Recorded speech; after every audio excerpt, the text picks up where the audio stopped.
Au nom d'Allah, le tout miséricordieux, le très miséricordieux. Bienvenue aux éditions ISHN, l'Institut des sciences humaines, Nawawi.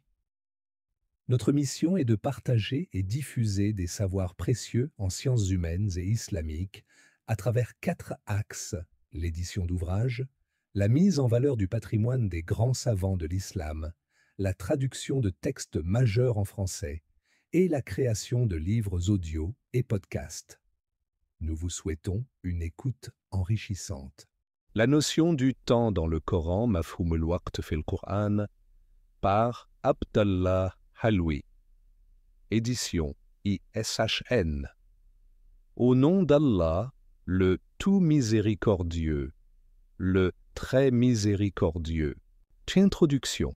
Certes, toutes les louanges sont à Dieu, exalté soit-il, le Seigneur de l'univers, créateur de toutes choses. J'atteste qu'il n'y a point de divinité digne d'adoration sauf lui, et que Muhammad, que Dieu le bénisse et le salue, est son messager et sa miséricorde pour l'humanité. Le temps est une ressource précieuse et inestimable qui façonne chaque aspect de nos vies. En islam, la gestion du temps n'est pas seulement une question d'efficacité personnelle, mais une obligation spirituelle et éthique. La conception islamique du temps souligne son importance dans la réalisation des devoirs religieux et moraux, la réflexion sur notre existence et l'organisation de notre vie quotidienne. La première partie de notre recherche explore l'importance du temps en islam, en commençant par les prescriptions juridiques liées au temps.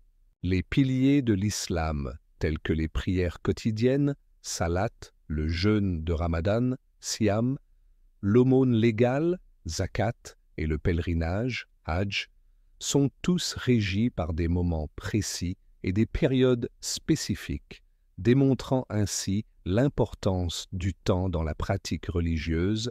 En outre, le Coran et les hadiths prophétiques nous enseignent à considérer le temps comme une bénédiction et un dépôt pour lequel nous serons tenus responsables. Ensuite, nous aborderons comment Allah, le Tout-Puissant, jure par le temps dans le Coran, soulignant ainsi son importance et nous exhortant à réfléchir sur sa nature éphémère.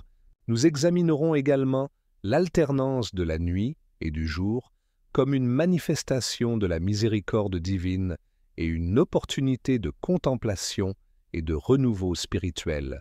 La relativité du temps en islam, ainsi que la variation des valeurs des actes en fonction du moment où ils sont accomplis, sont d'autres aspects cruciaux qui montrent la profondeur de la perception islamique du temps. Dans la deuxième partie, nous verrons comment Dieu Tout-Puissant propose aux croyants un échange. Utiliser leur temps, leur capital, le plus précieux, pour des actions pieuses et bénéfiques. En exploitant les outils tels que la raison et la guidance divine, les croyants sont encouragés à investir leur temps de manière productive et à ne pas le gaspiller. La troisième partie de notre recherche se concentre sur les moyens d'investir ou d'exploiter le temps.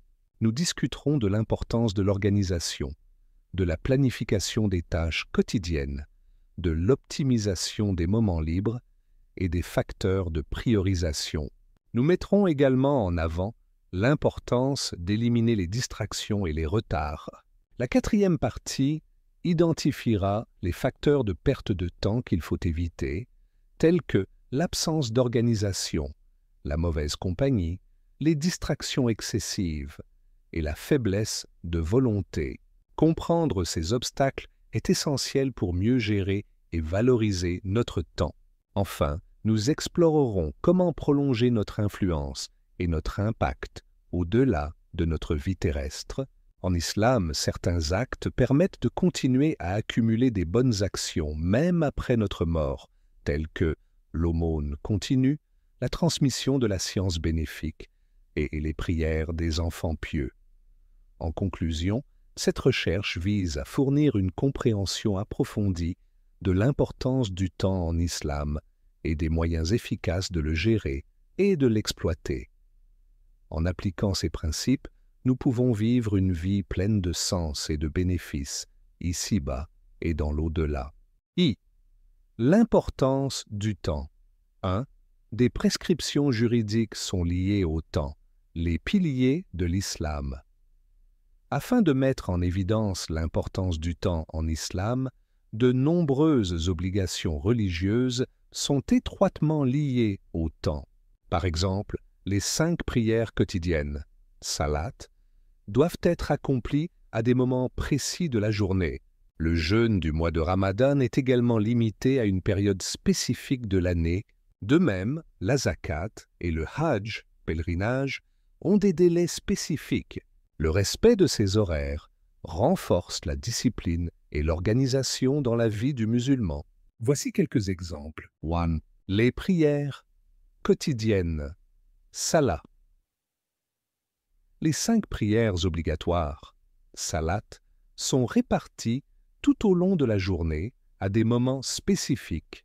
Leur réalisation en temps voulu est cruciale pour la validité de la prière. Accomplissez la salat, normalement, car la salat demeure, pour les croyants, une prescription à des temps déterminés. Accomplis la salat au déclin du soleil jusqu'à l'obscurité de la nuit et fais aussi la lecture à l'aube, car la lecture à l'aube a des témoins. Ô vous qui avez cru, quand on appelle à la salat du jour du vendredi, accourez à l'invocation d'Allah et laissez tout négoce. Cela est bien meilleur pour vous, si vous saviez. Fajr. Elle commence au lever du Fajr véridique et se termine avant le lever du soleil. Dur. Elle commence après le zénith du soleil et se termine lorsque l'ombre de chaque chose est égale à sa longueur. Asr. Elle commence après la période de Dour et se termine au coucher du soleil. Maghrib, prière du coucher du soleil. Elle commence juste après le coucher du soleil et se termine avec la disparition de la lumière rouge du ciel. Isha, prière du soir. Elle commence lorsque la lumière rouge disparaît et continue jusqu'à minuit ou à l'aube. Ces prières, en plus de leur importance spirituelle, aident les musulmans à structurer leur journée et à maintenir un contact constant avec Dieu. 2. Le jeûne de Ramadan, SAWM.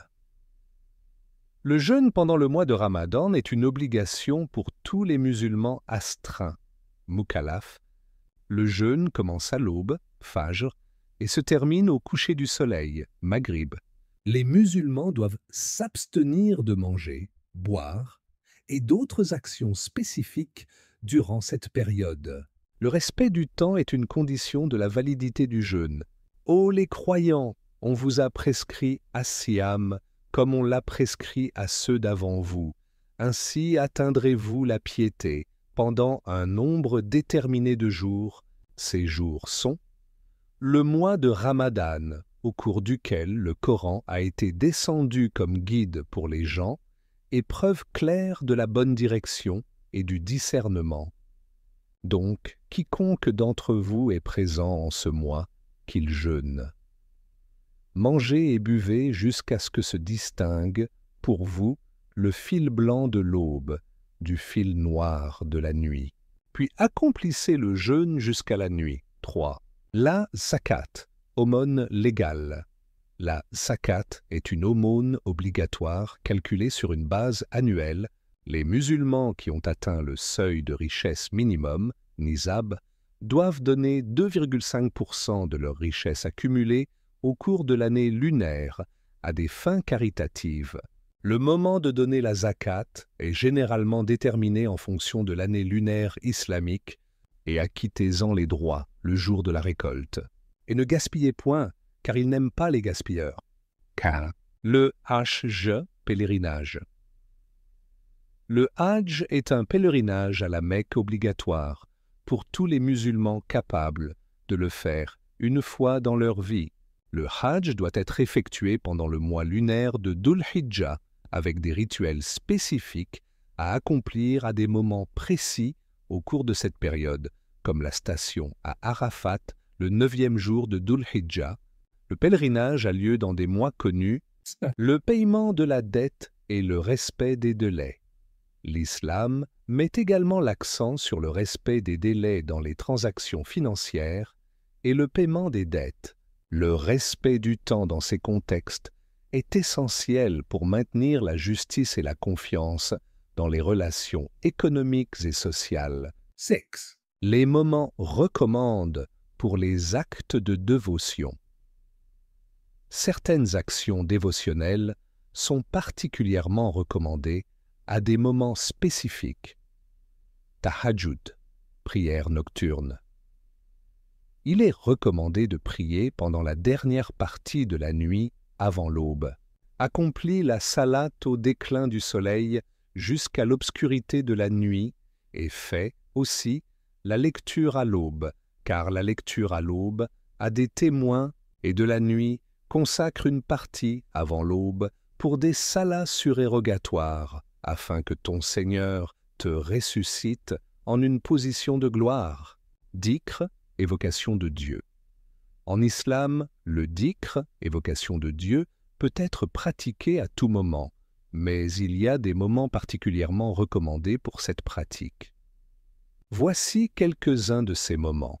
Après les prières obligatoires, il est recommandé de faire du dhikr après chaque prière obligatoire.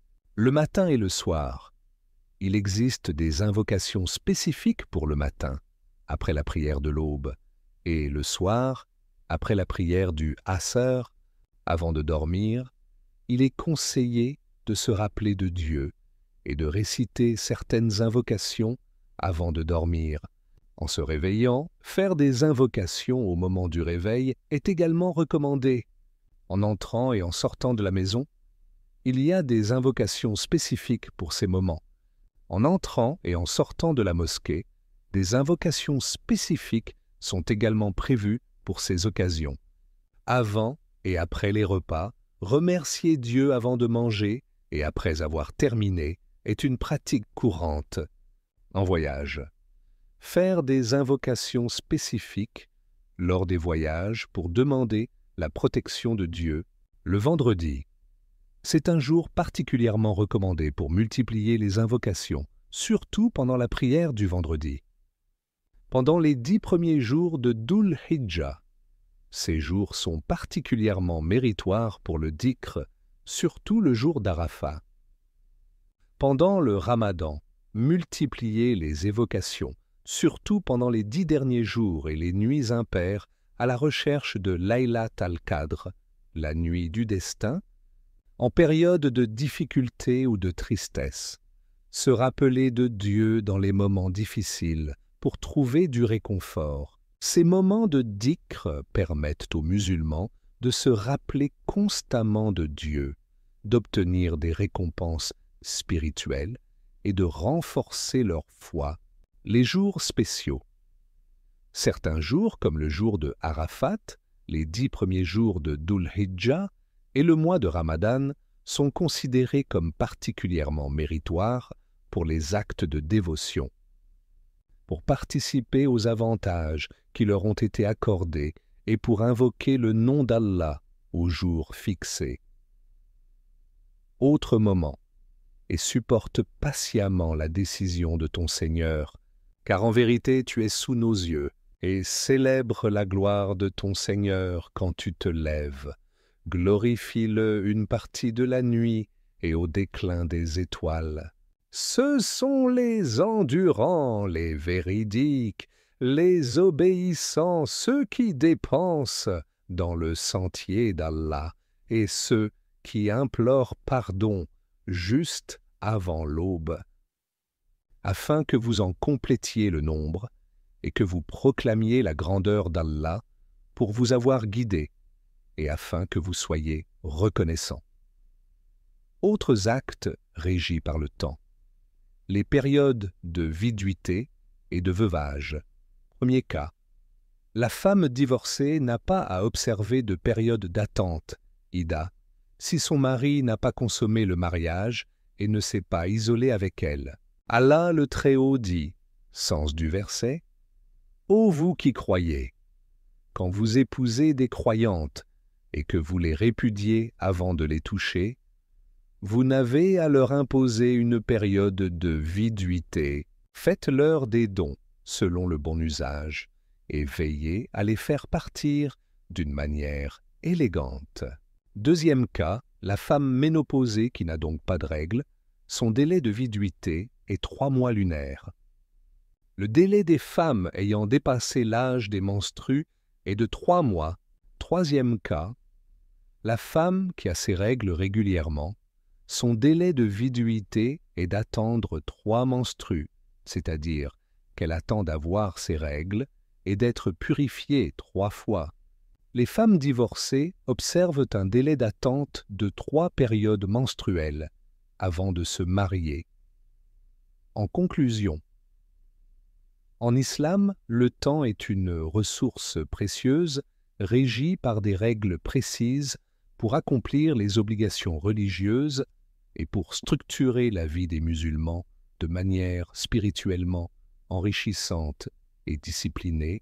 Le respect du temps dans la pratique des actes religieux renforce la discipline, l'ordre et la dévotion et aide les musulmans à vivre une vie équilibrée en accord avec les préceptes de leur foi. Ils t'interrogent sur les nouvelles lunes. Dis, elles servent aux gens pour compter le temps et aussi pour le Hajj, pèlerinage. Le nombre de mois auprès d'Allah est de 12 mois dans la prescription d'Allah, le jour où il créa les cieux et la terre. 4 d'entre eux sont sacrés, telle est la religion droite.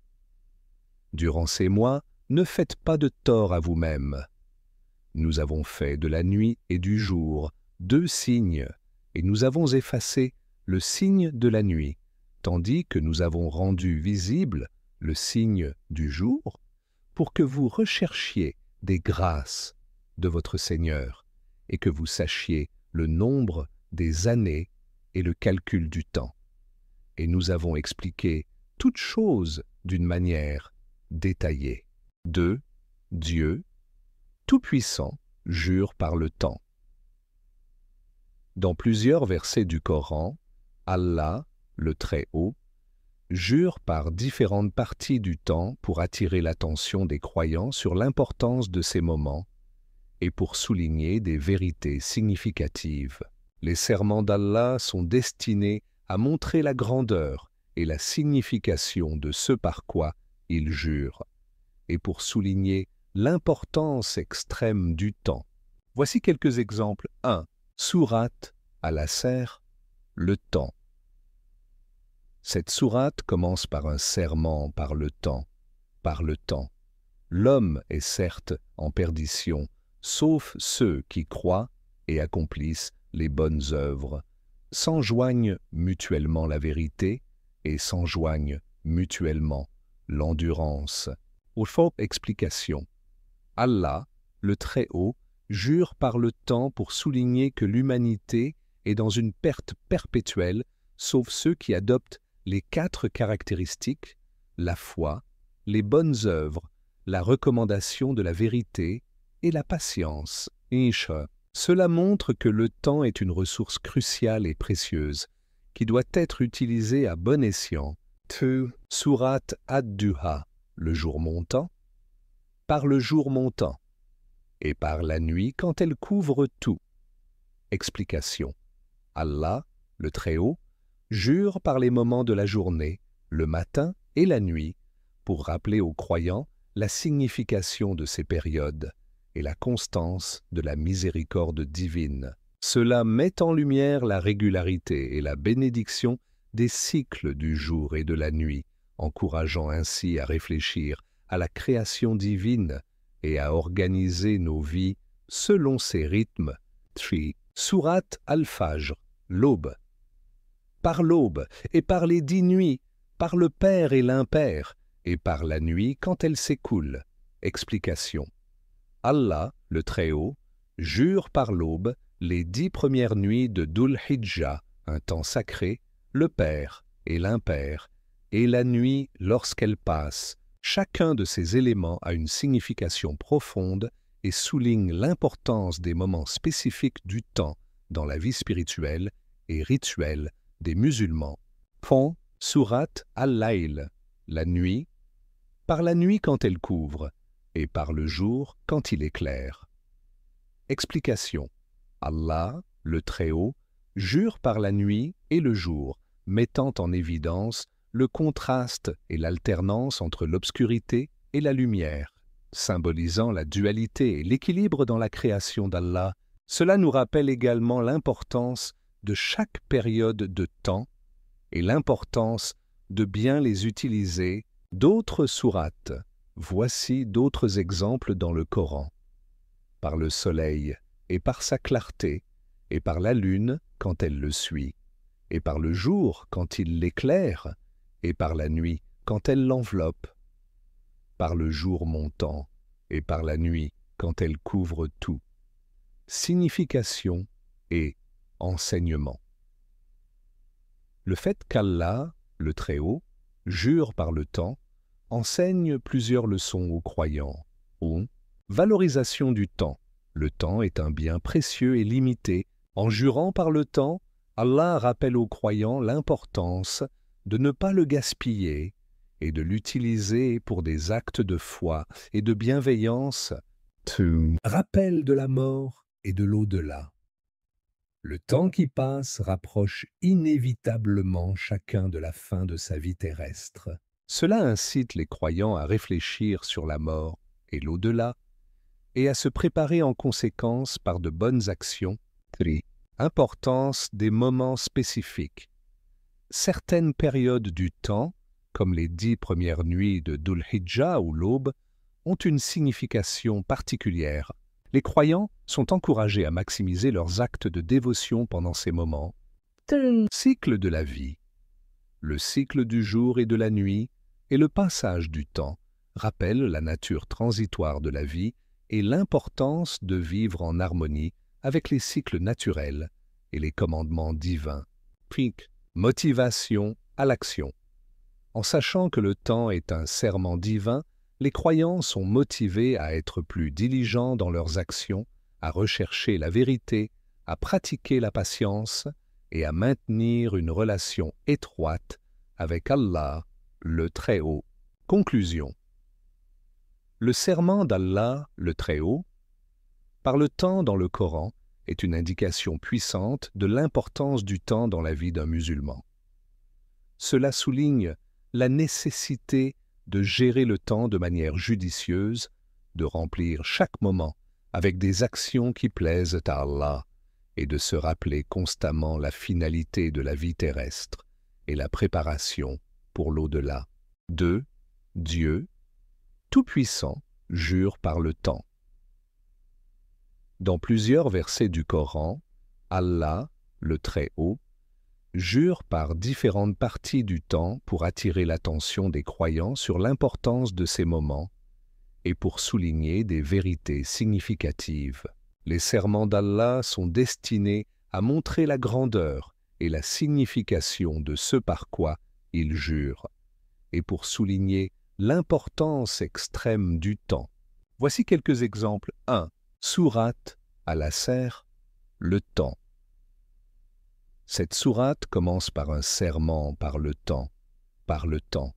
L'homme est certes en perdition, sauf ceux qui croient et accomplissent les bonnes œuvres, s'enjoignent mutuellement la vérité et s'enjoignent mutuellement l'endurance.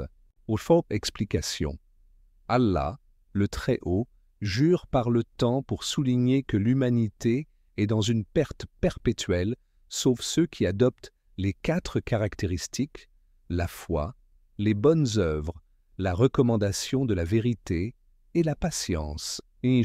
Cela montre que le temps est une ressource cruciale et précieuse, qui doit être utilisée à bon escient.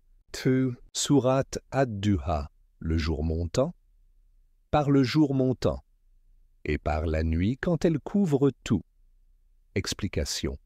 Allah, le Très-Haut, jure par les moments de la journée, le matin et la nuit, pour rappeler aux croyants la signification de ces périodes et la constance de la miséricorde divine. Cela met en lumière la régularité et la bénédiction des cycles du jour et de la nuit, encourageant ainsi à réfléchir à la création divine et à organiser nos vies selon ces rythmes.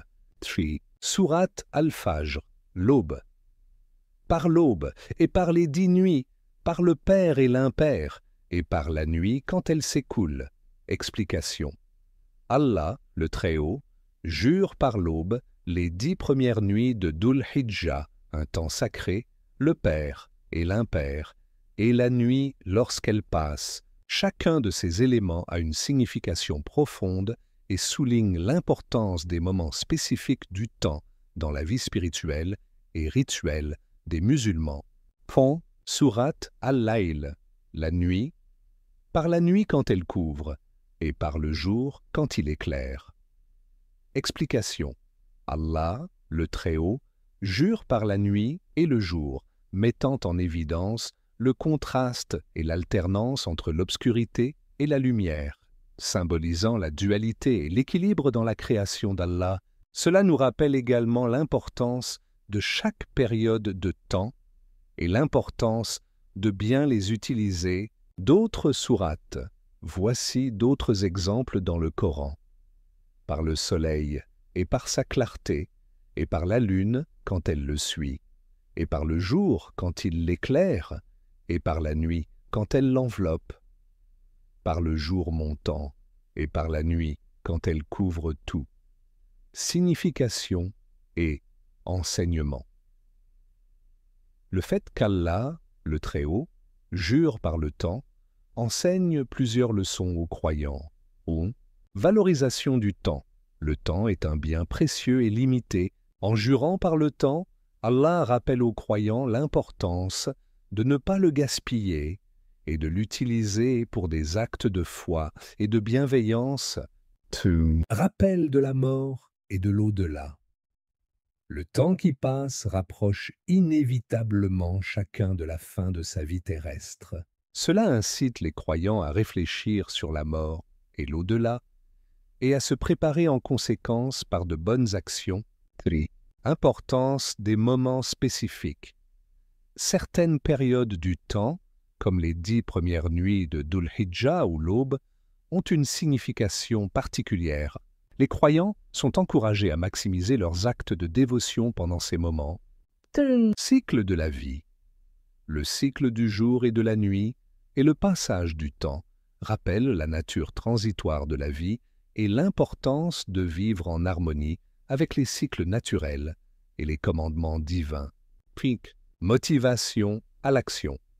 En sachant que le temps est un serment divin, les croyants sont motivés à être plus diligents dans leurs actions, à rechercher la vérité, à pratiquer la patience et à maintenir une relation étroite avec Allah, le Très-Haut. Conclusion. Le serment d'Allah, le Très-Haut, par le temps dans le Coran, est une indication puissante de l'importance du temps dans la vie d'un musulman. Cela souligne la nécessité de gérer le temps de manière judicieuse, de remplir chaque moment avec des actions qui plaisent à Allah et de se rappeler constamment la finalité de la vie terrestre et la préparation pour l'au-delà. 3. L'exhortation par l'alternance du jour et de la nuit.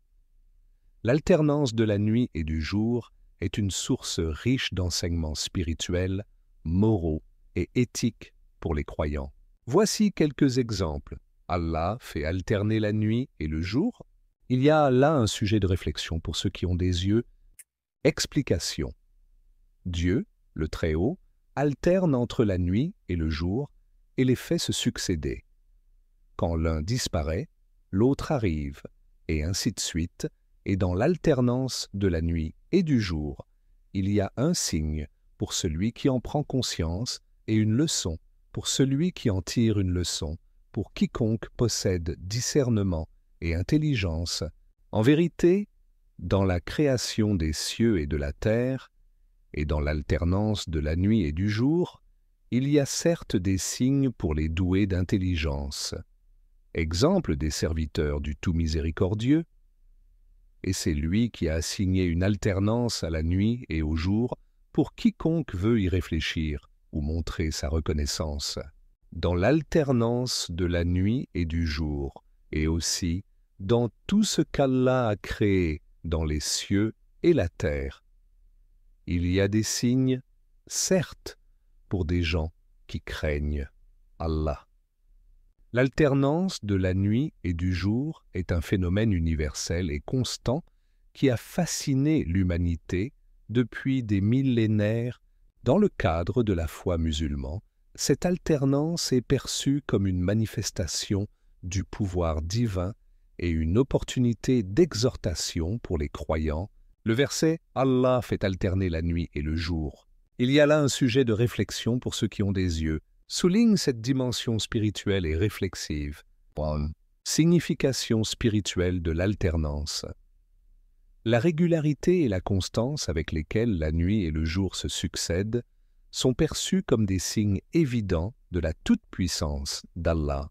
Cette alternance régulière témoigne de l'ordre parfait et de la précision du cosmos, géré par un créateur omnipotent.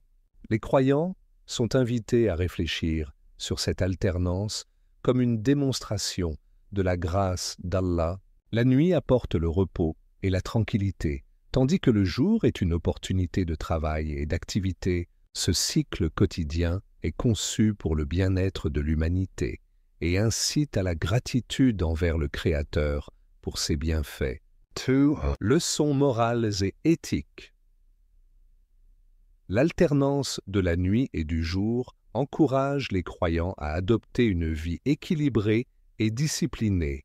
Elle rappelle l'importance de structurer sa journée avec des moments dédiés au travail, à la prière, au repos et à la réflexion. Cette alternance est également une métaphore du caractère transitoire de la vie et le caractère éphémère de la vie terrestre. De même que la nuit succède toujours au jour et vice-versa, les joies et les peines de la vie sont temporaires et passent. Les croyants sont ainsi exhortés à ne pas s'attacher excessivement aux plaisirs mondains et à se préparer pour l'au-delà. 3. Réflexion sur le temps. L'islam met un accent particulier sur la valeur du temps. Chaque moment est précieux et doit être utilisé de manière judicieuse, que ce soit pour adorer Allah, pour travailler ou pour accomplir de bonnes actions. Le verset incite les croyants à ne pas gaspiller leur temps, mais à l'utiliser de manière productive et bénéfique. Les moments de transition entre la nuit et le jour, l'aube et le crépuscule, sont des moments privilégiés pour la prière et la contemplation. Ces périodes sont souvent mentionnées comme des moments opportuns pour effectuer des invocations et des prières spéciales, telles que la prière de l'aube, Fajr, et la prière du coucher du soleil, Maghrib, la réflexion et l'apprentissage à travers le temps à la réflexion sur le passé et le futur. Allah, le Très-Haut, exhorte les croyants à réfléchir sur les leçons du passé pour mieux se préparer pour l'avenir. Ne parcourent-ils pas la terre afin que leurs cœurs comprennent et que leurs oreilles entendent? Ce ne sont pas les yeux qui sont aveugles, mais les cœurs, dans les poitrines. L'importance de profiter du temps présent. Le prophète Muhammad, que la paix et la bénédiction de Dieu soient sur lui, a également souligné l'importance de profiter du temps présent pour accomplir de bonnes actions. Profite de 5 avant 5, de ta jeunesse avant ta vieillesse, de ta santé avant ta maladie, de ta richesse avant ta pauvreté, de ton temps libre avant ton occupation et de ta vie avant ta mort. Conclusion. En somme, l'alternance de la nuit et du jour est une source riche d'enseignements spirituels, moraux et éthiques pour les croyants. Elle rappelle la puissance et la sagesse d'Allah, le Très-Haut, incite à la réflexion sur l'utilisation du temps et encourage une vie équilibrée et disciplinée. Ce phénomène naturel est ainsi un sujet de méditation continue pour ceux qui cherchent à approfondir leur foi et leur compréhension de l'univers. 4. La relativité du temps en islam. La relativité du temps est une notion qui transcende les limites de la physique pour s'intégrer profondément dans la spiritualité musulmane. En islam, la perception du temps est bien plus qu'une simple mesure.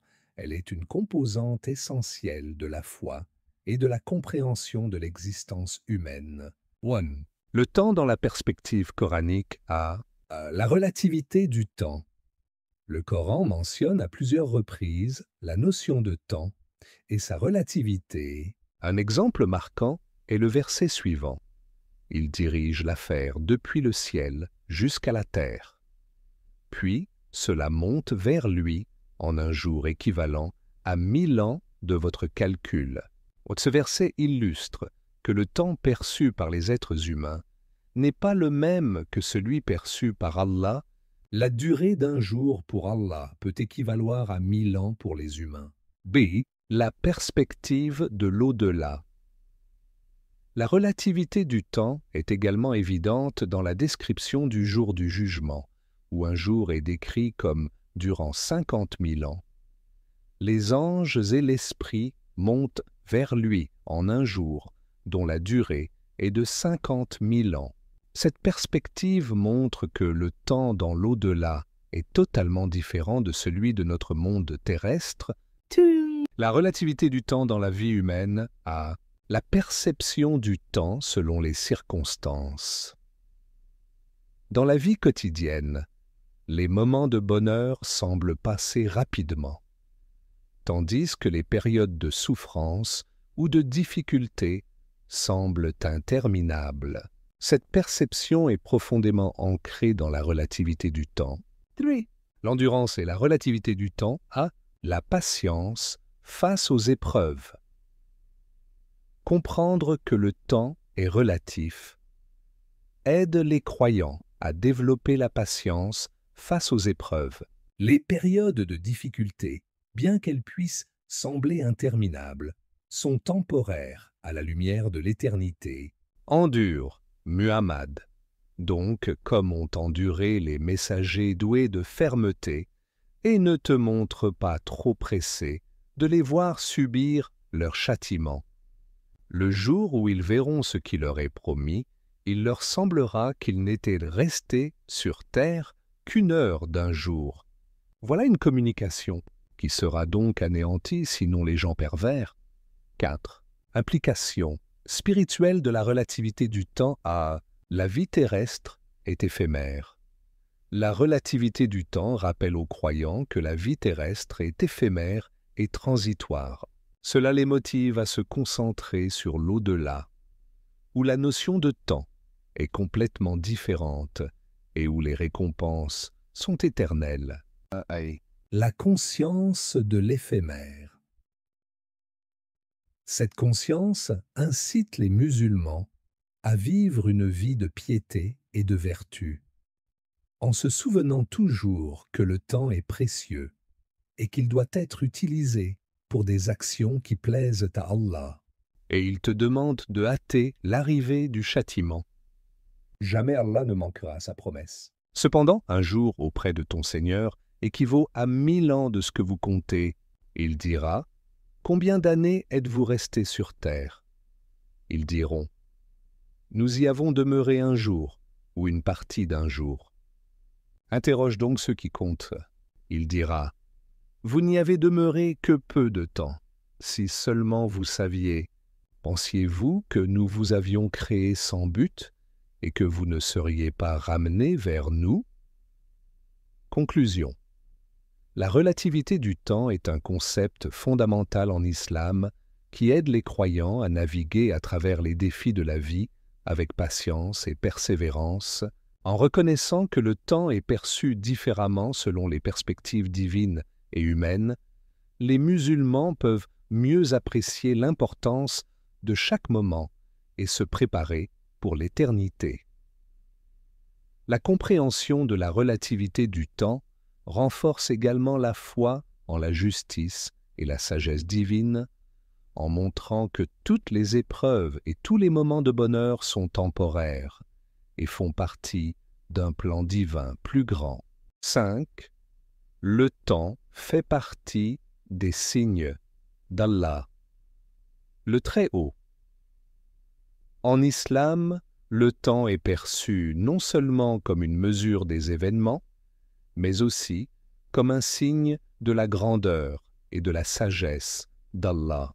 Les références au temps dans le Coran et les hadiths mettent en lumière l'importance de cette dimension et encouragent les croyants à réfléchir sur le sens profond de la vie et de l'existence. Parmi ces merveilles sont la nuit et le jour, le soleil et la lune. Ne vous prosternez ni devant le soleil, ni devant la lune, mais prosternez-vous devant Allah qui les a créés, si c'est lui que vous adorez. Vendeur de l'aube, il a fait de la nuit une phase de repos. Le soleil et la lune, pour mesurer le temps, voilà l'ordre conçu par le puissant, l'omniscient. Allah fait alterner la nuit et le jour. Il y a là un sujet de réflexion pour ceux qui ont des yeux. Ces versets rappellent que l'alternance régulière du jour et de la nuit est un signe de l'ordre et de l'harmonie dans la création d'Allah, invitant les croyants à méditer sur cette constance et cette précision. Conclusion. Le temps, en tant que signe divin, rappelle constamment aux musulmans la nécessité de la piété, de la réflexion et de la préparation pour l'au-delà. 6. Les valeurs des actes varient en fonction du temps.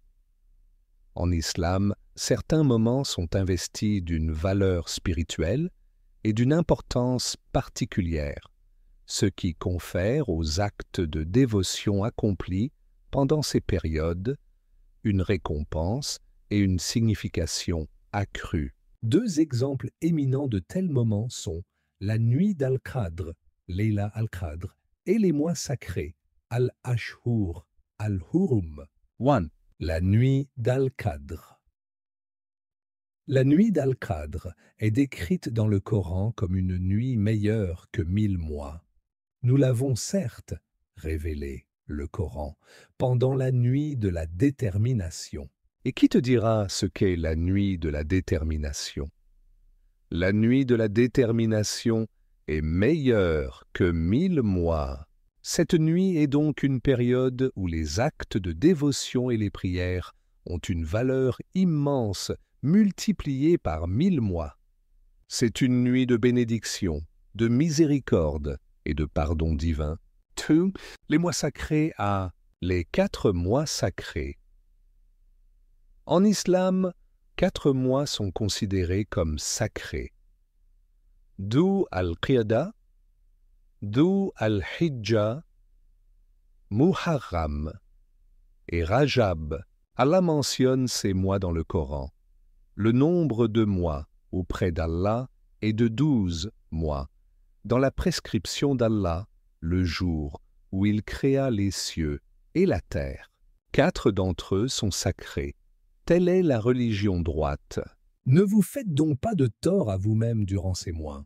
Dans le hadith du prophète, que la paix et la bénédiction de Dieu soient sur lui, le temps a fait un tour pour revenir comme le jour où Allah a créé les cieux et la terre. Une année correspond à 12 mois parmi lesquels 4 sont sacrés.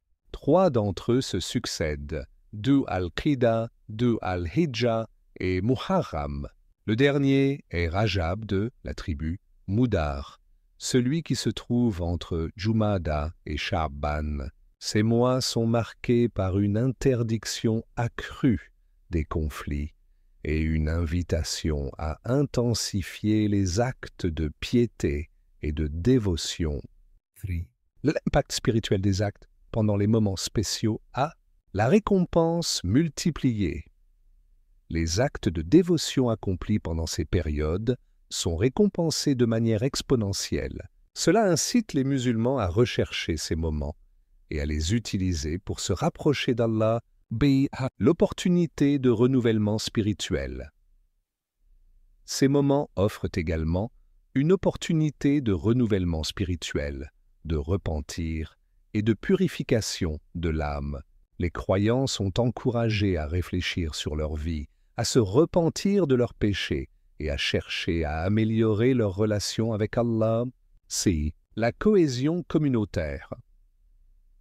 L'observation collective de ces moments sacrés renforce également la cohésion et l'unité de la communauté musulmane. En partageant des actes de dévotion et en participant ensemble aux rituels, les musulmans renforcent leurs liens fraternels et leur solidarité. Conclusion. Les valeurs des actes varient en fonction du temps en islam, comme le démontre la nuit d'Al-Qadr et les mois sacrés. Ces périodes spéciales sont des occasions uniques pour les croyants de multiplier leurs bonnes actions, de se rapprocher d'Allah et de rechercher son pardon et sa miséricorde. En comprenant et en observant ces moments sacrés, les musulmans peuvent enrichir leur vie spirituelle et renforcer leur foi. 2. Dieu Tout-Puissant vous propose un échange. Un Dieu Tout-Puissant vous propose un échange en islam. Allah, le Très-Haut, propose aux croyants un échange magnifique. Échanger cette vie éphémère contre la vie éternelle au paradis. Cet échange est basé sur l'accomplissement des bonnes actions et la soumission à la volonté divine, et dont le capital est le temps. Allah, le Très-Haut, dit dans le Coran, « En vérité, Allah a acheté des croyants, leur personne et leurs biens en échange du paradis. Et il y a parmi les gens celui qui se sacrifie, vendre, pour la recherche de l'agrément d'Allah. Et Allah est compatissant envers ses serviteurs. » Cet échange souligne l'importance de la vie terrestre comme un champ d'action pour récolter les fruits dans l'au-delà. Les croyants sont invités à maximiser chaque instant de leur vie pour obtenir la miséricorde et les récompenses divines. On trouve ce sens dans la cause de la révélation du verset suivant. Parmi les gens, il y en a qui se sacrifient pour rechercher l'agrément de Dieu. Muhammad ibn Ka'b al-Krazi a rapporté que lorsque les Ansars, les partisans de Médine, ont prêté serment d'allégeance au messager de Dieu, que la paix et les bénédictions de Dieu soient sur lui, lors de la nuit d'Al-Aqaba à la Mecque, ils étaient 70 personnes. Abdullah ibn Rawaha a dit, « Au messager de Dieu, impose des conditions pour ton Seigneur et pour toi-même ce que tu veux. » Il a dit, « J'impose pour mon Seigneur que vous l'adoriez et que vous ne lui associez rien, et j'impose pour moi-même que vous me protégiez comme vous protégez vos propres vies. » Ils ont dit, « Si nous faisons cela, qu'aurons-nous en retour ?» Il a dit, « Le paradis. » Ils ont dit, « Le marché est conclu, nous ne reviendrons pas dessus et ne chercherons pas à l'annuler. » Alors ce verset a été révélé. Votre capital est le temps. Vos outils sont la raison et la guidance du Coran. Le temps est l'un des plus précieux cadeaux d'Allah. C'est un capital que chaque être humain possède en quantité limitée. Comme mentionné précédemment, le hadith du prophète, que la paix et la bénédiction de Dieu soient sur lui, nous encourage à profiter de nos bienfaits avant qu'ils ne disparaissent, notamment en valorisant notre jeunesse, notre santé et notre temps libre. Outre le temps, Allah a donné aux humains la raison, intellect, et la guidance, révélation divine. Ces outils sont essentiels pour orienter et maximiser l'utilisation du temps. Le Coran et la Sunna servent de guide pour montrer le chemin de la droiture et de la piété. 3. La nécessité d'exploiter son capital en islam. L'importance de bien utiliser le temps et les ressources allouées par Dieu est soulignée par de nombreux versets coraniques et hadiths. Il est capital de comprendre que la vie humaine est limitée et que chaque moment doit être exploité au mieux pour accumuler des bonnes actions. Cette exploitation du temps et des ressources est vue comme un investissement pour l'au-delà, et il n'y a pas de délai supplémentaire une fois que le terme de la vie est arrivé. Exemple de verset coranique 1. Surat al-Munafiqun, versets 11 et 12. Et dépensez de ce que nous vous avons octroyé avant que la mort ne vienne à l'un de vous et qu'il dise alors, « Seigneur, si seulement tu m'accordais un court délai, je ferais l'aumône et serais parmi les gens de bien. » Allah cependant n'accorde jamais de délai à une âme dont le terme est arrivé. Et Allah est parfaitement connaisseur de ce que vous faites. Aux explications. Ce verset met en lumière l'importance de dépenser et d'investir dans des actes de bien avant que la mort ne survienne. Une fois que le terme est arrivé, il n'y a plus de seconde chance pour réaliser de bonnes actions. 2 Surat An-Nisa, verset 18. Mais l'absolution n'est point destinée à ceux qui font de mauvaises actions jusqu'au moment où la mort se présente à l'un d'eux, et qui s'écrie, « Certes, je me repens maintenant, non plus pour ceux qui meurent mécréants. » Et c'est pour eux que nous avons préparé un châtiment douloureux. Aux explications. Ce verset souligne que le repentir doit être fait avant que la mort ne soit imminente. Attendre le dernier moment pour se repentir ou changer ses actions est inutile car la mort ne laisse pas de place pour un second essai. 3 Surat Az-Zumar, verset 58, et suivez la meilleure révélation qui vous est descendue de la part de votre Seigneur, avant que le châtiment ne vous vienne soudain, sans que vous ne le pressentiez. Aux explications. Ce verset exhorte à suivre les enseignements divins dès maintenant, sans procrastiner, car le châtiment peut arriver subitement, laissant peu de temps pour se préparer ou se repentir. 4 Surat As-Sajda, verset 12. Si tu voyais alors les criminels comparaître, tête basse devant leur Seigneur. Notre Seigneur, nous avons vu et entendu, renvoie-nous donc afin que nous puissions faire du bien. Nous croyons maintenant avec certitude. Aux explications, les criminels regretteront leurs actions et demanderont une autre chance pour faire du bien, mais il sera trop tard. Ce verset montre l'importance de ne pas attendre le dernier moment pour accomplir des actions vertueuses. Conclusion, ces versets mettent en évidence l'importance de tirer parti de chaque moment de notre vie pour faire le bien et investir dans notre avenir éternel. Il est crucial de ne pas attendre que la mort soit imminente pour changer nos actions, car une fois que notre terme est arrivé, il n'y a plus de retour en arrière possible. En utilisant notre temps et nos ressources de manière judicieuse, nous pouvons nous assurer d'avoir fait tout notre possible pour plaire à Allah et obtenir sa miséricorde. 4 Rendre compte sur le capital. Le temps. Le temps est une responsabilité. Chaque être humain devra rendre compte de l'utilisation de son temps devant Allah. Le prophète, que la paix et la bénédiction de Dieu soient sur lui, a dit « Les pieds de l'homme ne bougeront pas le jour de la résurrection avant qu'il ne soit interrogé sur 4 choses. Sa vie et comment il l'a utilisée, sa jeunesse et comment il l'a passée, sa richesse d'où il l'a acquise et comment il l'a dépensée, et sur ce qu'il a fait de sa connaissance. » Explication. Le prophète, que la paix et la bénédiction de Dieu soient sur lui, a expliqué que chaque serviteur aura un moment où il se tiendra devant Dieu le jour du jugement, et Dieu le questionnera sur tout. Cela sert d'incitation à se préparer pour ce moment et à préparer ses réponses. Dans ce hadith, le prophète, que la paix et la bénédiction de Dieu soient sur lui, dit « Les pieds de l'homme ne bougeront pas le jour du jugement », ce qui signifie « Les pieds de chaque personne ne se déplaceront pas du lieu de jugement le jour du jugement jusqu'à ce que Dieu lui pose plusieurs questions, jusqu'à ce qu'il soit interrogé sur sa vie. Comment l'a-t-il utilisé, sur sa vie et le temps qu'il a vécu, ce qu'il a fait de ce temps et comment il a utilisé ces moments. Et sur son savoir, qu'en a-t-il fait? Dieu le questionnera sur la connaissance qu'il a acquise, ce qu'il a fait de cette connaissance, l'a-t-il appris sincèrement pour Dieu ou par ostentation et vanité? A-t-il mis en pratique ce qu'il savait ou non? Et sur ses biens, d'où les a-t-il obtenus et comment les a-t-il dépensés? Dieu le questionnera sur les biens qu'il a accumulés, les a-t-il obtenus de manière licite ou illicite? Comment les a-t-il dépensés? Dans l'obéissance ou la désobéissance? Et sur son corps, ce qui signifie sa santé, comment l'a-t-il usé? Sur sa force, comment l'a-t-il utilisé et a-t-il gaspillé sa jeunesse et sa santé? Cela constitue une directive du prophète, que la paix et la bénédiction de Dieu soient sur lui, à sa communauté pour saisir les opportunités dans la vie en remplissant le temps avec des actes de piété car ce sont ces actes qui constituent la véritable durée de vie de l'homme sur terre et son capital pour l'au-delà. Le hadith indique que chaque serviteur aura un moment de jugement devant Dieu. Il décrit également la nature des questions que Dieu posera aux serviteurs le jour du jugement. Cette responsabilité, compte à rendre, souligne la nécessité de prendre conscience de chaque moment et de chaque action. Le croyant doit évaluer constamment son emploi du temps et s'efforcer de rectifier toute perte ou négligence. Un autre hadith du prophète, que la paix et la bénédiction de Dieu soient sur lui. Selon Abu Huraira, qu'Allah soit satisfait de lui, le prophète, que la paix et la bénédiction de Dieu soient sur lui, a dit « Allah n'a laissé aucune excuse à celui dont il a retardé la mort jusqu'à l'âge de 60 ans. » Explication. Dans ce hadith, le prophète, que la paix et la bénédiction de Dieu soient sur lui, nous informe qu'Allah Tout-Puissant a donné des excuses à une personne, c'est-à-dire qu'il a éliminé toute excuse pour commettre des péchés. Un signe de cette excuse est qu'Allah a prolongé la vie de cette personne. Celui dont la vie est prolongée jusqu'à 60 ans n'a plus aucune excuse pour continuer à commettre des fautes, car il doit se préparer à rencontrer Allah Tout-Puissant. En atteignant cet âge, il est dans l'âge de la repentance, du retour à Allah, et de l'attente de la mort, qui est probable à cet âge. À ce moment-là, il ne doit plus que demander pardon, persévérer dans l'obéissance, et se tourner vers l'au-delà. L'homme sage est celui qui se consacre sérieusement à plaire à Allah et à semer le bien pour lui-même dans ce monde, sans se laisser distraire par les espoirs lointains qui pourraient l'empêcher de se préparer à la mort subite. Ce hadith souligne que la vieillesse est un avertissement de la mort imminente et du départ de ce monde. Par conséquent, quiconque atteint 60 ans doit se préparer à rencontrer Allah. Il indique également que l'âge de 60 ans est un moment où la mort est probable. Conclusion. En conclusion, Le temps est un bien précieux offert par Allah, un capital que chaque individu doit investir judicieusement. Dieu propose aux croyants un échange équitable où chaque seconde passée dans l'obéissance et la piété est une marchandise précieuse pour l'au-delà. La raison et la guidance divine sont les outils qui permettent de bien gérer ce capital.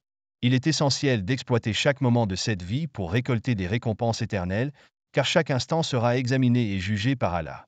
Utiliser le temps avec sagesse et en conformité avec les enseignements islamiques est la clé pour réussir cet échange divin et atteindre la félicité éternelle. Comment investir ou exploiter le temps? Des versets et hadiths montrent l'importance de l'organisation et de la gestion du temps dans l'islam, en soulignant la nécessité de structurer son temps entre le repos, le travail et les activités spirituelles. D'autres incitent en effet à l'organisation du temps et à la gestion des activités quotidiennes. Voici quelques versets et hadiths qui soulignent l'importance de l'organisation et de la gestion du temps dans l'islam. Verset du Coran, Surat al-Furqan, 25, 47, c'est lui qui vous a fait de la nuit un vêtement, et du sommeil un repos, et il a fait du jour un retour à la vie. Explication. Ce verset souligne l'importance de répartir les périodes de repos et de travail, une pratique essentielle pour gérer efficacement son temps. Surat An-Naba, 78, 10-11, nous avons fait de la nuit un vêtement, et nous avons fait du jour pour les affaires de la vie. Explication. Ce verset indique que la nuit est destinée au repos et le jour aux activités de la vie, soulignant ainsi une organisation naturelle du temps. Hadith. Hadith sur la gestion du temps de prière. On a demandé au prophète que la paix et la bénédiction de Dieu soient sur lui, quelle est l'œuvre la plus aimée d'Allah? Il a dit, la prière à son temps. Explication. Ce hadith met en avant l'importance de la gestion du temps en accomplissant les prières à leur heure prescrite. Hadith sur la bénédiction du temps le matin. Ô Allah, bénis ma communauté dans ces matins. Explication. Ce hadith encourage à tirer parti des heures matinales, ce qui constitue un aspect crucial de l'organisation du temps. Voici quelques conseils pour bien exploiter son temps. 1. L'organisation est la clé pour exploiter efficacement le temps. En planifiant et en structurant nos journées, nous pouvons maximiser notre productivité et notre efficacité. Voici quelques conseils pratiques. Faire des listes de tâches, écrire ce que vous devez accomplir chaque jour aide à rester concentré et à ne rien oublier. Utiliser des outils de gestion du temps, utiliser des agendas, des applications de gestion de tâches ou des calendriers pour suivre vos engagements et échéances. 2. Gagner du temps en versant l'argent parfois. Il peut être judicieux d'investir de l'argent pour gagner du temps. Par exemple, externalisation des tâches. Si vous pouvez vous permettre d'engager quelqu'un pour certaines tâches, comme le ménage, la cuisine ou d'autres travaux domestiques, cela peut vous libérer du temps pour des activités plus importantes.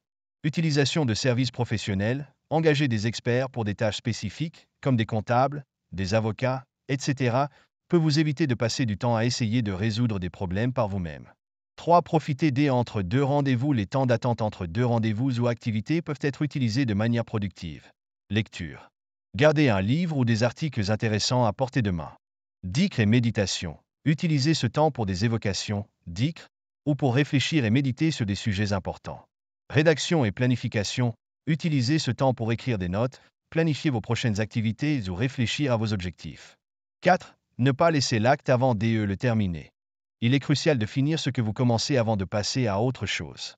Cela permet d'éviter la dispersion et la perte de concentration. Voici quelques pistes. Priorité à l'achèvement. Évitez de commencer plusieurs tâches simultanément sans en finir aucune. Gestion des distractions. Éliminez les distractions pour rester concentré sur la tâche jusqu'à son achèvement. 5. Se débarrasser des ce qui fait perdre le temps. Dès son apparition, il est essentiel d'identifier et d'éliminer les sources de perte de temps. Quelques suggestions. Limitez l'utilisation des réseaux sociaux et des distractions numériques. Fixez des plages horaires spécifiques pour vérifier vos emails et vos comptes sur les réseaux sociaux. Évitez les discussions inutiles. Concentrez-vous sur des conversations productives et limitez les bavardages inutiles. 6. Planification des choses fixes. Chaque jour, avoir des routines fixes pour certaines tâches quotidiennes peut vous aider à mieux gérer votre temps. Routine matinale. Commencez votre journée avec des activités positives comme la prière, la lecture du Coran ou de l'exercice. Routine de travail. Organisez votre journée de travail avec des plages horaires fixes pour les tâches importantes. Routine du soir. Ayez des rituels du soir pour vous détendre et réfléchir à votre journée. 7. Facteur de priorisation. Prioriser les tâches est crucial pour une gestion efficace du temps. Voici quelques méthodes pour prioriser. Méthode Eisenhower. Divisez vos tâches en 4 catégories. Urgent et important, important mais pas urgent mais pas important, et ni urgent ni important. Règle des 80/20, principe de Pareto. Identifiez les 20% de tâches qui génèrent 80% des résultats et concentrez vos efforts sur celles-ci. Objectif SMART. Fixez des objectifs spécifiques, mesurables, atteignables, pertinents et temporels pour chaque tâche. En appliquant ces principes, vous pourrez investir votre temps de manière plus productive et efficace, en maximisant votre potentiel dans cette vie et en vue de l'au-delà. 4. Les facteurs DE. Perte DE. Tend à éviter le prophète, que la paix et la bénédiction de Dieu soient sur lui, a dit. Il y a deux bienfaits que beaucoup de gens négligent. La santé et le temps libre. Voici quelques facteurs de perte de temps à éviter. Un manque d'organisation. L'absence d'organisation est un des plus grands facteurs de perte de temps. Sans une planification adéquate, les tâches quotidiennes peuvent rapidement devenir chaotiques et inefficaces. Planification inadéquate. Ne pas établir une liste de tâches ou un agenda pour la journée peut mener à une gestion inefficace du temps. Priorisation des tâches. Ne pas savoir quelles tâches sont les plus importantes ou urgentes peut entraîner une dispersion des efforts. Routine non établie. Une absence de routine quotidienne peut entraîner une perte de temps à décider quoi faire ensuite. 2. La mauvaise compagnie. La compagnie que nous gardons peut avoir un impact significatif sur notre gestion du temps. Influence négative. Les personnes qui ne partagent pas vos objectifs ou valeurs peuvent vous entraîner dans des activités non productives. Distraction sociale. Passer trop de temps à socialiser avec des personnes qui n'apportent pas de valeur ajoutée à votre vie peut être une source majeure de distraction. Manque de motivation. Être entouré de personnes non motivées peut réduire votre propre motivation à être productif. 3. Le problème DE. Gestion du temps. Le fait DE. Remettre à plus tard. Le fait de remettre les tâches à plus tard, en arabe on l'appelle le taswif, c'est-à-dire je le ferai plus tard, est un ennemi redoutable de l'efficacité. Allah, le Très-Haut, dit, en rendant hommage à ceux qui s'empressent de faire les bonnes actions. Ceux-là sont empressés de faire les bonnes actions et sont les premiers à les faire. 4. Les moyens DE. Divertissement. Les distractions modernes sont omniprésentes et peuvent sérieusement entraver la productivité. Réseaux sociaux. Passer trop de temps sur les réseaux sociaux peut consommer des heures précieuses chaque jour. Télévision et jeux vidéo. Regarder la télévision ou jouer à des jeux vidéo de manière excessive peut empiéter sur le temps qui pourrait être consacré à des activités plus productives. Navigation non productive sur Internet. Flâner sur Internet sans but précis peut rapidement devenir une énorme perte de temps. 5. La faiblesse DE. Une faible volonté et une tendance à reporter les tâches peuvent gravement affecter la gestion du temps. Manque de discipline. Ne pas avoir la discipline nécessaire pour suivre un emploi du temps peut mener à une inefficacité généralisée. Excuses constantes. Trouver constamment des excuses pour ne pas commencer ou finir une tâche est une forme de ajournement. Manque de motivation. Le manque de motivation pour accomplir des tâches peut entraîner un cercle vicieux de remise à plus tard. D'après Anas ibn Malik, le prophète, que la paix et la bénédiction de Dieu soient sur lui, disait « Ô Allah, je demande protection auprès de toi contre l'anxiété, la tristesse, l'incapacité, la fainéantise, la lâcheté, l'avarice, la difficulté de la dette et la domination des hommes. » 6. L'excès dans la consommation. Un excès dans la consommation, qu'il s'agisse de nourriture, de divertissement ou de biens matériels, peut également mener à une perte de temps. Consommation excessive de nourriture. Passer trop de temps à manger ou à préparer des repas peut empiéter sur le temps dédié à d'autres activités. Shopping non nécessaire. Passer trop de temps à faire du shopping pour des choses non essentielles peut être une perte de temps. Surconsommation de divertissement. Trop de temps passé à consommer des médias, comme regarder des films ou des séries, peut réduire le temps disponible pour des activités plus productives. Dans le Coran, Allah, le Très-Haut, donne un exemple des extrêmes et l'excès dans la consommation. Et ceux qui, lorsqu'ils dépensent, ne sont ni prodigues ni avares mais se tiennent au juste milieu. Explication. Ce verset insiste sur l'importance de ne pas tomber dans les extrêmes, que ce soit dans la prodigalité, dépenses excessives, ou dans l'avarice, dépenses insuffisantes. Il encourage une gestion équilibrée des finances, en prenant ni l'excès ni la restriction excessive, mais plutôt une voie moyenne qui mène à une vie harmonieuse et responsable. À noter que notre temps est le plus précieux, donc il est plus à même de le gérer de manière équilibrée et modérée. Conclusion. Pour éviter la perte de temps, il est capital d'identifier et de surmonter ces facteurs. En adoptant une bonne organisation, en choisissant des compagnons de vie positifs, en améliorant la gestion du temps, en limitant les distractions, en renforçant la volonté et en évitant les excès dans la consommation, nous pouvons maximiser notre productivité et utiliser notre temps de manière plus efficace et bénéfique. Comment prolonger notre vie? En islam, il existe des moyens par lesquels une personne peut prolonger son héritage et accumuler des bonnes actions même après sa mort. Ces actes permettent aux actions vertueuses de continuer à produire des récompenses et des bénédictions pour le défunt. Voici comment cela est possible, basé sur les enseignements du Coran et des hadiths. Le premier exemple, le verset sur les traces laissées par les actions. Allah, le Très-Haut, dit dans le Coran: c'est nous qui ressuscitons les morts et écrivons ce qu'ils ont fait pour l'au-delà ainsi que leurs traces. Et nous avons dénombré toutes choses dans un registre explicite.